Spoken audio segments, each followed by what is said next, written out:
An aggressive start from Mousesports. You know how I knew this then?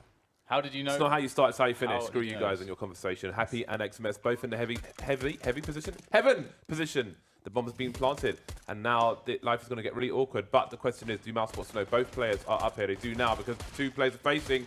Make it one. Their faces have been taken off. I know Yanko will like that reference. There's one player in the hut, one player in Squeaky. There's opportunity for the CT side if they can recognize where both these players are. But Happy has no idea. Maybe they think both players are the one player.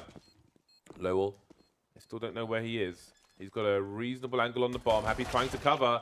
And indeed, there is the retake. 2 versus 4. Envy win the pistol. Yanko, how did you know this? Because I know you wanted to say. Because James got in there. He's too excited. James interrupted me, and he couldn't even, you know, make a sensible sentence. But we'll disregard that. I knew because I saw the grenades on Lowell. He had a grenade, a smoke, and a flash, which tells you that he wants to throw grenades, destroy the door, yep, throw a flash towards Mini, and also throw a smoke there. And his team is just going to rush hot. That was a very, very poorly played 4v2 from Mousesports, allowing EnVyUs players to single them out. Ooh, that's a nice shot. You love to see that, Dan. You love to see that. So this is where Mousesports actually has a decent chance, despite being on an eco. They just need to group up now. They need to find an opening, but that grenade from Scream. That's unfortunate. Money nade. It's quite an answer, isn't it? Money nade. It's really nice just to have that guy alive there because, like you talked about this last time on Nuke, just forcing the CTs to have a guy down there, and because they're already a man down, it means that they're 3 men between upper site and ramp, and that's perhaps too little. So they actually play more tight to the bomb sites. There's more space here, which allows Mousesports just to get in straight away on the lower sites.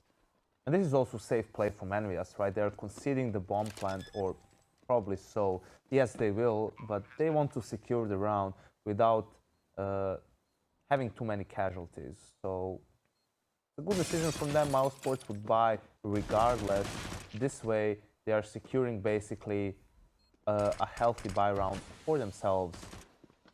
And it's always a matter of, you know, teams have different preferences when it comes to this. Some teams are actually really unwilling to concede a bomb plant in this round, right? They know they can fairly, after getting first contact, they can guess that their opponents are on an eco if they don't force, like with dropping AKs and getting some pistols.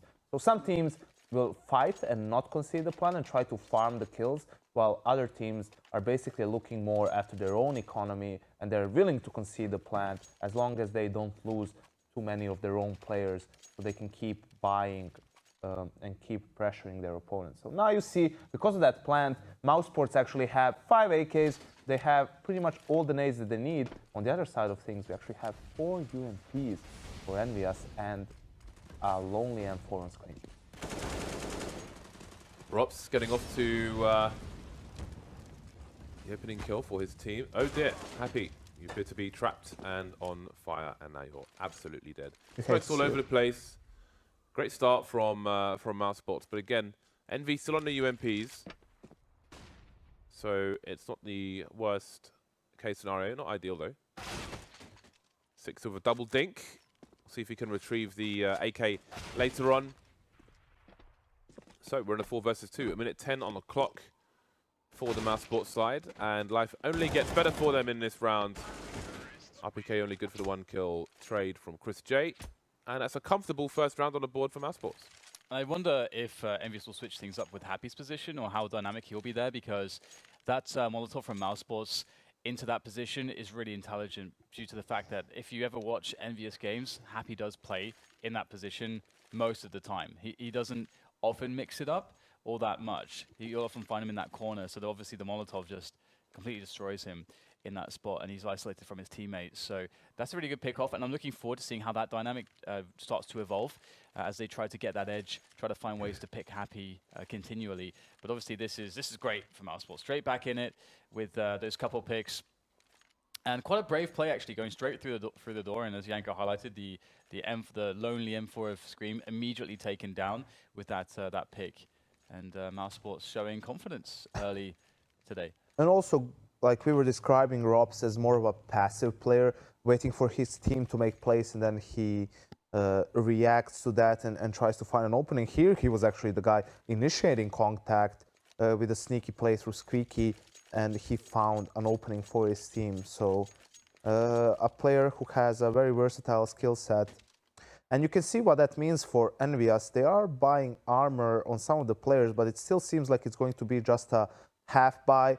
You know, the players who have more money, they will be able to afford armor and some pistols, perhaps a smoke or two, but they are not going to go into a full buy. And it's very difficult, no matter, even if you have a flawless second round, if the T's buy in the third round and they win that round, you are not going to have a healthy buy if you decide to force up. Someone is going to have to play with pistols or perhaps SMGs. It's definitely not going to be optimal. So again, it comes down to preference, whether teams are willing to play with a, you know, suboptimal buy, or are they going to bite the bullet, go for an eco or a half buy, and then have a good buy in round number 5. Especially on Nuke, it's not the end of the world if you go for a half buy, because the map is still fairly city-sided, and with some good coordination and a bit of luck, to get maybe some good shots off with the Deagles or close range with the CZs, you can still be in a position to win the round. But Dennis, just with pure aggression, completely dismantles the upper side defense, the A bomb site. And my point is no at the moment, Dan. It is moot. It's moot. Yeah. That's the round over. Moot. Just walks out. You're Mooted. dead, and you're dead. Mooted. Dennis has also had a resurgence in form after Nico left the team. Yeah. He has played better, and in general, I mean, it's difficult to have amazing performances in the role of the entry fragger, so I'm not really sure where it comes from, whether he actually has a bit more freedom after Nico left, or is it just like renewed motivation from having a new player, better atmosphere in the team. But he has definitely been performing better. I think it has to be a better atmosphere now. I don't mean purely because of Nico, but I think that the team as a whole are in a better place and are a team. Do you think, compared to before, because you have an outside perspective, and this is a question for you, Dan, as well, did Nico look like a toxic player to you guys from the outside? Because you were at T-League as well. I'll answer this after this round, because we've got a fast play into the A site. Chris J with a nice opening shot onto screen, but RPK in a better position than the previous buy round with a quick 3K, and that might be the round. Again, it's very hard to deal with him in positions such as that, where he's got lots of cover. A 4K for RPK, Oscar unable to escape in the vent, and that's a fast, successful round for Envy, despite the entry from Mousesports. Before you answer me, James, I have to say that when you go for an upper rush like this, it's all dependent on the entry kill, because that's when you can get the kill on RPK before he gets into position, and more importantly, before his teammates are there to support him with the rotation. So if you can't get that entry kill, he is most of the time, not just RPK, but any player that holds upper like this, more often than not, he'll be able to mow down at least 3 players. And great adjustment from Mousesports. AWP on Oscar predicts where Sixer is going to be and gets the entry kill for his team. Now you can answer me, James. Well, we have to wait again, because there's more Counter-Strikes to talk about. So okay, I'm sorry, we'll have James. plenty of time. I apologize. To answer your question. That. Is it too late to say sorry? It's never too late to apologize. Nice. Top banter at 6 a.m. So down the stairs, Mousesports go. XMS are looking to get some info here, which is pretty important. They could actually sandwich those players. Scream going down on the upper bomb site. And now life is getting quite hard for, well, it's pretty much impossible to win this round now for Happy. Unless he pulls an MBK. So MBK yesterday, that 1v5 was just absolutely unreal. But 3-3 is the score now, as EnVyUs are having some hard times. Talk to me, James. Okay, to answer your question, do I think Nico's a toxic player? No, I don't think he's a toxic player. I didn't get that impression at all from E-League. And when we were doing I don't remember which tournament it was, but when I had a 4-team setup, when 4 teams would be in the hall at any one time, I remember we were commentating a different match, and they were setting up next to us, and they would all be like standing together watching our screens when something crazy was happening. But I don't think he's a toxic player. But I can see how he would get frustrated. If you're playing on a team where your individual skill far exceeds the average, then you're going to be, and I don't mean like aiming, I mean like how you think about the game and you approach it. You're going to have expectations from your teammates. When they don't meet that, you're going to get frustrated. And then maybe that was going to add to a difficult environment as well, when you're struggling in rounds where you should win and you're making lots of mistakes. It's just not a good environment for the team. So I wouldn't put much of it on him. I think if there is a bad environment, everybody can be a contributing factor. But outside of the personalities, I think there are struggles which cause a problem, which may be extenuated by someone's personality afterwards. But I wouldn't say it was the core issue. Speaking of issues, EnVy looking to get a win with the eco, and it's looking pretty good at the moment. Dennis, well, as I say that, XMS with 8 HP, but he's picked up an AWP. Bogdan Law in effect. Question is, can he point it in the right direction? Not scoped at the moment, and now he's got the high ground advantage. That said, there are 38 seconds for Dennis. Wow. And now there are no seconds left. So what is your opinion, Dan? I think to me it's sort of clear that I'm sorry to interrupt you, Dan. I just want to say sorry that someone should clip James's answer, because that's the perfect answer. Not just for Mousesports, but for Teams most and of the teams situations that you feel like there's a player who's sticking out. Continue, Dan. I'm sorry. Yeah, I was just going to say, I mean, it's the same line as James's thoughts. Just it looked just quite clear that they're very frustrated with what was going on, and they were not capable of fixing the problems. But they kept obviously trying as a team, and then it just kept failing, and they just eventually you just wonder what the hell do you have to do to fix the problems, and it's just frustrating every time. I have something to add, but after this gun round ends, James. Screen getting a deep flash. Oh dear, they have not checked the corner properly, but how much will it cost them? Screen taking the bomb down, delaying and pulling the T's out of position while they try to approach the site. High ground taken away, but Happy is going to put it into 2 versus 2. Rotating position as well. I don't know. There is Lowell in main, so he should hear that, but XMS is there to finish off the job. Yanko, add your point.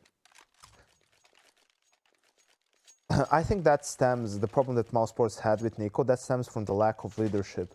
Because Nico was kind of forced into that in-game leader role, and I don't think he is a good in-game leader. Not because he doesn't have a good understanding of the game, but because of his mentality. He's a very emotional player, and as you pointed out, James, he can get frustrated by some of the mistakes that happen, but as a leader, you need to set an example for your team, and you basically set the tone for the whole team. So you need to be the player, the person who is going to be the most composed, who is going to be calm at all times, who is going to be the one, dictating basically the pace and the momentum of your team.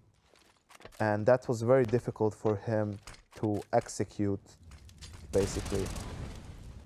And that was the problem for Mousesports. I mean, they were aware of it for a very long time. They were looking for either a coach or a player who could be an in-game leader. There was also a possibility after Carrigan was benched that he could join Mousesports, but he got a better offer from FaZe. So I think that's the one thing that prevented that Mousesports lineup from reaching the top, right? Because always when it was a close game and they would narrowly lose, it was because they would lose a silly round and then things would just snowball out of control, because that would impact them immensely mentally, and they just couldn't pick themselves up after it. So again, both Nico and Mousesports seem to have benefited from the change, but Mousesports definitely not benefiting from that missed smoke.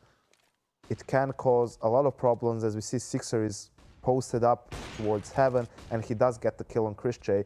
Doesn't get much more information. He didn't see the two players cross, so that might be something that will work towards Mousesports' way. But they had to use all their flashes, Mousesports, in order to get past that situation. So with this smoke, for example, they have no good way to get through that smoke. That's going to be a problem for them. There is time on the clock, however. But if they want to execute, like you see, you've got Rops on the roof, but he can't flash into A, for example, because there's no flashes. And with positions like RPK had in that run where he got the 4K, it's going to be really hard to flash him unless you go through a ceiling. So Mousesports got to play for picks now. Yeah, I don't think like when you have a smoke thrown at you in secret, no flash is gonna help you. You just kind of have to wait it through. And Mousesports had enough time to you know, be patient. So 4-4 situation, XMS is making a lot of noise. Still, fortunately, gets the kill on Rops because he was low HP. Dennis, on the other side of things, gets the kill on Happy, and now we have a 3v3 situation. Very doable for the T's. Yeah, and Rops losing out on that lurk really helps EnVyUs bring themselves into positions here to try to retake from ramp as Sixer and XMS start to use the grenades to get into that position. Scream, really important frag as well on the flank there towards control room, starting to cause the heads to turn to Mousesports, which might buy some openings here for EnVyUs, but perhaps not have to hit the shots as well. Dennis and Lowell doing wonderfully well at that. Really nice shot there by Sixer, but a lot of work to do. 39 health to do it with. Dennis is on 2 HP, but he's going to have an unknown angle that Sixer just won't be able to find in time. That's 6-4 now. Money is definitely within a Bible range for EnVyUs as Mousesports pick that one up. Dennis having a whale of a time at the moment, getting entry kills, clutching around for his team. A lot of impact. You can also see he's at the top of the scoreboard. So so when we talk about swing rounds, crucial rounds, whatever you want to name it, this round is a great example of just that. You can see how both teams were pretty low on money, and whoever wins this round obviously will force the other team to eco, and even when they go for a buy, it's not going to be an optimal buy. Rops this time around gets punished by Scream for that push through Squeaky.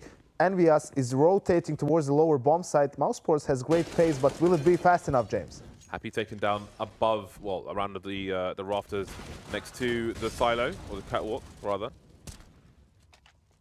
So Envy, they were faster on rotation, but again, they keep getting caught on the site one by one, which gives Mousesports a chance again. The percentages are going back and forth. You see there's a CT or two in the ramp position, and it seems at this point they will let the bomb get planted and then come in for the retake. So will they expect the second player towards the ramp? One of those players will need to look towards control. Scream is in a position to do that, but before he can even get onto that angle, Lowell will make an appearance. Dennis was in the vent for a double peek with his teammates, and there is Lowell. No one to support him anymore, leaving Christie alone at the back of the vent. RPK going to smoke the bomb, but will he have the right angle? Indeed, he will. He'll stick with the M4, not picking up an AK, and Sixer with the AWP. RPK defusing the bomb, got himself a 2K. In that situation, though, I always think you should let the AWPer defuse the bomb, just so he gets that little bit extra money. I agree. It's not just that, also, you know, if an AWPer covers you while a rifler defuses... Oh, you were meaning after they got the last kill? Yeah. Okay. Oh, well, you know, I mean, yeah, you can... I was going to say, like, if you're in a 2v1 situation, the AWPer should always defuse, because if a rifler is defusing and AWPer is covering him, if he misses his shot, you know, the diffuser can die and you can run out of time. But yeah, in that 3v2 situation, even though Dennis, after all, got the kill in a 3v3 and turned it into a 3v2, Dennis, even though the position in vents is very strong to hold, like, if a CT drops down, you have the advantage if you're waiting for him. But, you know, if it's a 3v2, maybe you should just hold an off angle outside vents or something like that. Not risk losing that duel, even though you have the advantage. I mean, it's a difficult call to make, because in hindsight, obviously, like, you know, if you die, it's going to be like, oh, why did he wait for that? But, you know, it's one of those things where you have to make a call whether you go for the play where you have the advantage, or you use the numbers that you have because you're in a 3v2 and you kind of play off of your teammates more. So I think, you know, 3 times out of 5, Dennis gets that kill, but unfortunately he fell to RPK, and that was the deciding kill of that round, in my opinion. Mousesports, and especially Lowell, doing a lot of damage in the Seco round, but still not enough to actually turn it. I think that's an interesting question. What, the when it comes to defusing the bomb, like, who should defuse the bomb? Because I don't think the game is to the point where you have tiny details drilled like that. And it's not even necessarily Like the AWPer. Are you talking about money specific? Yeah. Only? Yeah. Oh, okay. Yeah. Because I'm not even. It's not even necessarily that the AWPer should do it. Maybe it's the person with the most money, so they can drop regardless. You know, they'll be in the best.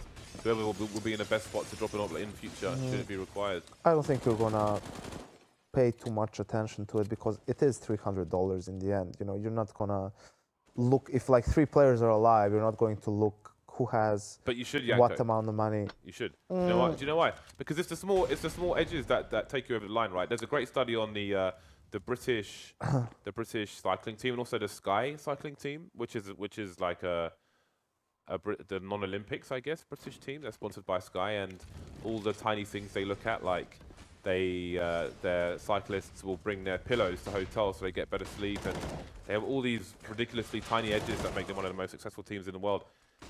Anyway, enough about that. Mousesports moving into the A site, and it's down to RPK to hold things down again. He's changed his position, but it's Sixer replacing him on the high ground, and together they will do a good job until Rops comes in, of course, with a 2K. Sixer trades, though, still alive is Sixer. Low in the heart, position unknown as far as the CTs are concerned. Now he's in 1 versus 1. His team can communicate where Sixer was, but he's changed it up again, abusing the high ground on A for an expensive win for Envy. I mean, generally, I agree with you, James. I agree that, you know, the difference is in those small details. But to be perfectly honest with you, I do believe that one thing about who is defusing the bomb is going to be negligible. I think Petar would be the best person to ask, right? Because he's a statistician. But in what sense? To crunch numbers to see how much value there is in thinking about that. Like in average scenarios or something. I don't know how you run an average scenario in a game where money has such impact as Counter-Strike, but maybe I'll pose a question to him and see what he thinks about it. Anti-eco rounds. Again, the high ground extremely important, which RPK still has. Changing up his position once again. I feel like this corner of the bridge can be even more difficult to deal with for the T's than the other one. So, although perhaps the other side is more impactful because you have a better angle on Squeaky. But what do you mean from a stats point of things? I mean, like, I think you can, if you like knew enough about the maths behind it, you could calculate how much value there was in looking carefully when you can at who's defusing the bomb to see how that money can stretch value in rounds where it might make a difference between an AWP and not an AWP in a scenario where the AWP could have a big impact on a buy. I agree that it might happen if the teams have a presence of mind. If it's like Train, for example. If it was like, okay, actually. Okay. Okay. Well, RPK, he keeps keeping them surprised in terms of where he's located, but Never mind, James. It's all over. I'll continue talking. Oh, so, if it's like if it was a weak buy, and for example, a player can calculate that, you know, an opera can calculate that he's actually missing like $200 to be able to buy an AWP in the next round, and he can drop the gun that he has to one of his teammates. I think that might happen with pro teams, like with the best teams in the world, because they are usually the ones who have the presence of mind to think about those things. But what teams do in terms of economy in that sense is, you know, when someone needs to drop, obviously it's going to be the player with like the most money, so even out the cash across the board, right? So that if you have to force or whatever, you all have an equal amount of money, and everyone has a healthy buy. So you don't need to be in a situation where, you know, a player will have to play with a UMP because he was dropping guns, and then one player will be left with maybe, you know, 2,500 for no reason. You know. I love how Happy dies first. And Xmas doesn't even die. He's trying to troll his teammate. You know, so and only this he is dies. actually, wait, James, wait. This is a great example, because if that was an enemy Molotov, he would die way faster. So an example of this being used in competitive play is SK Gaming, Train, T side. They throw the Molotov in their default towards upper ramp in brown holes, right? So that an opera can't peek aggressively, and then Taco sometimes runs through their own Molotov and tries to surprise the player on B. And that actually works sometimes, and that gives them like a free gun round. Well, it's time for a pistol round. Who knows if it's going to be free or not. We have Okay, a lot of players with Kevlar, no kit at all to be found for the CTs. What, he got Rops the will get a second one as double well? headshot though. Very nice by him. Dennis as well chiming in to kill Sixer. So life is not good for EnVyUs at the moment. The bomb is isolated, but it's Scream, and he's going to actually pick off one already. Does he even need any help? Happy's there in the upper bomb side. He's going to be calling over to Scream that it's clear now as he picks up the kill onto Lowell, and Scream will make his way over. And they will rejoin like a happy couple. Scream and Happy will frag their way to success. What a relationship. Dennis now is the last man standing. And we have Scream actually lurking with the bomb here. Interesting. And there it is. Mentioning Happy, Dan, I'd like to use this opportunity and wish a happy birthday to Shocks. Oh, was it his birthday today? I think I saw someone on Twitter wishing him a happy birthday. So you're not even sure? You're so just if I was being speculating. trolled, then I'm just wishing him a happy birthday for whenever his birthday is. But if it's today, Shocks, happy birthday. Hope you stay in the scene for a very long time. We love seeing you play. You bring a lot of exciting moments. A lot of headshots. A lot of edge shots. Headshots and handsomeness. And fabulous hair. He probably has. He must have the best hair in Counter-Strike. Well, ever since Sponge retired. 4-12. And it's been a difficult CT side for Mousesports, which I don't think we've even noted to this point. This is, sorry, a difficult CT side. What am I talking about? It's just started. Yeah, difficult T It's side. too early, Dan. It's too early. And G2 had the same problems yesterday against EnVyUs. EnVyUs did an amazing job on this map. And G2 did have some points which they could close it, but EnVyUs did show that they really understand how to play this map very well. And, ooh, Rob's actually getting some damage done here with the UMP. Gets a reload in, another frag as well. They can't seem to trade him. And now he's just standing in the control room, doing all sorts of business, all sorts of damage to EnVyUs' chances in this round, as we have him just sort of guarding the bomb, and he can obviously allow Chris J any information that he picks up, that he collects, and Chris J's just just watching over with the scout, like a guardian angel perhaps for Rops. At least towards the bomb side anyway. Rops looks to have the stairs under cover, but it looks like the T's will try to challenge two at once, which is certainly the way you want to do this, to recollect the bomb. Nice running gun there from Sixer. Now it's down to Chris J with the scout. He's known for his scout shenanigans, but it's not going to work out this time. That said, props to Rops for getting a 3K there. Bloody hell. I'd prefer if my guardian angel had an AWP or a Scar. Like, well, Rops is so young, he just used parent or guardian. A scout feels like fairly weak for a guardian angel. You know, It was Chris J though. He's a scout. Good at scout. He needs shocks. I still prefer an AWP. If you're gonna be my guardian angel, you better be well equipped, because I'm definitely gonna be needing help.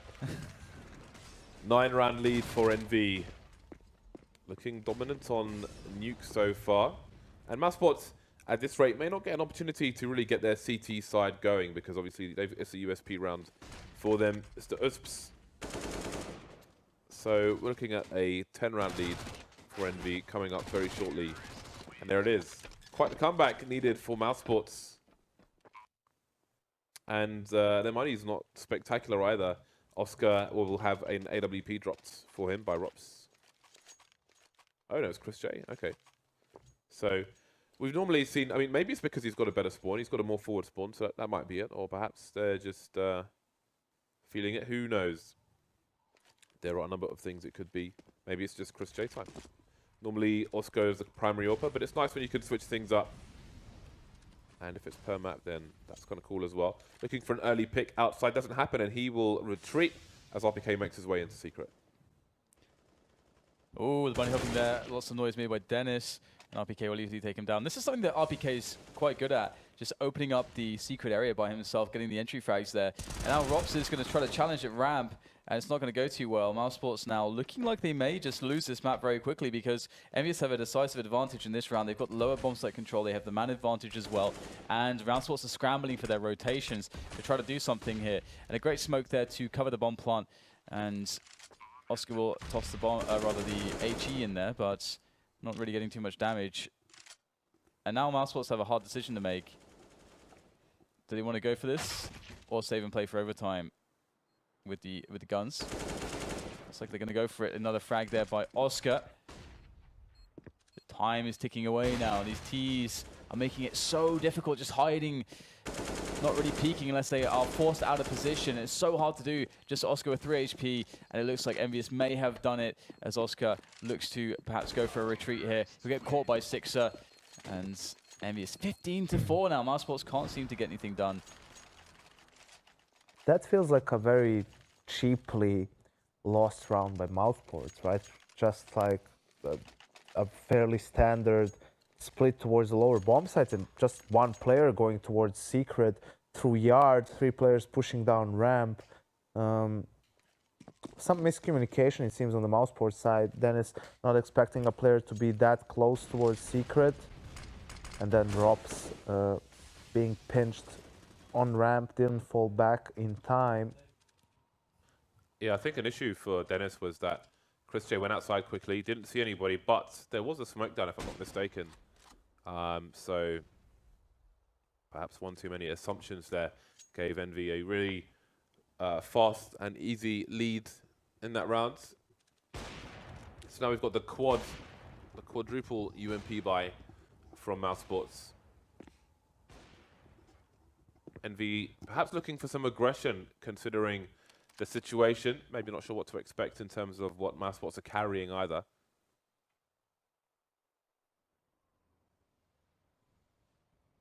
Happy being very diligent there, just checking every single spot.